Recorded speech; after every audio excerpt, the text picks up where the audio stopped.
To get started with Premiere, let's first take a look at the new project settings, how to set up a new project within Premiere, and set up your data cache, file locations, and all of that sort of thing. So let's jump into Premiere and we'll get started setting our projects up, and let's go.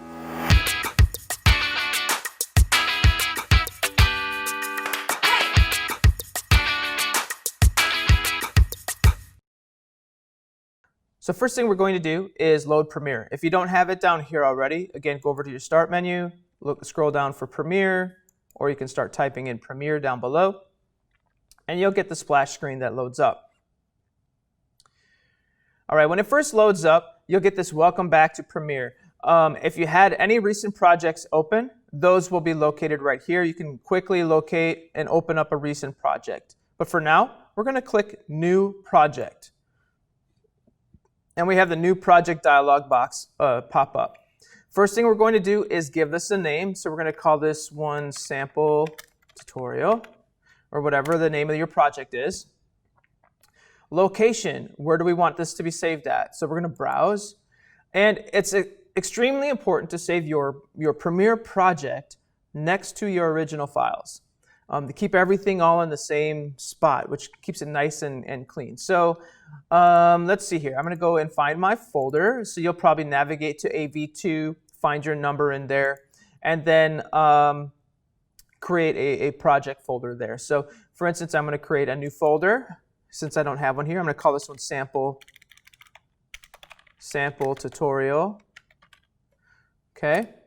And then double click that. So inside my Sample Tutorial folder, I'm going to create my Sample Tutorial file, my project file. Okay. General, so video rendering and playback. We're going to keep this Mercury Playback Engine GPU acceleration on.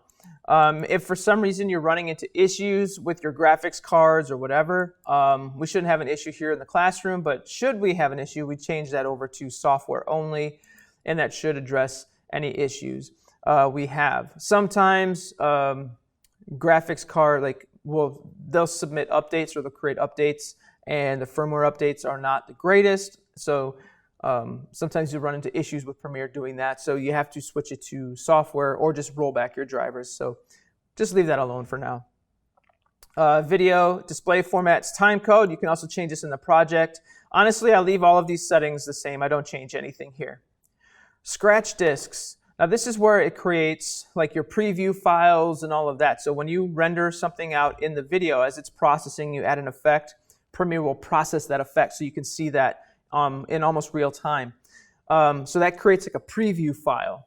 And that's stored with your scratch disks. Now, on some systems you have multiple hard drives. So like for me at home, I have a hard drive that's dedicated to my scratch disks, to my sample media that's just going to be thrown away once I'm done with the project. All it is preview media, so we don't need that. So we're just, for now, for the school, we're going to keep that the same as project. But just know that you can change the location of where your preview, your captured audio, video previews, and all your scratch disk information, where all of your temporary files are stored. Okay. Ingest settings.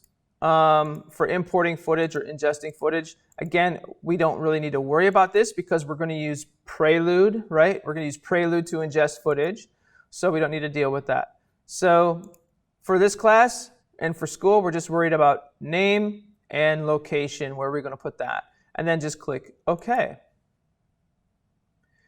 So just like that, we are now in Premiere. We're ready to start our first project. And in the next video, we're going to go over the user interface, how to set up a project, and also talk a little bit about file management. All right? All right, we'll see you in class.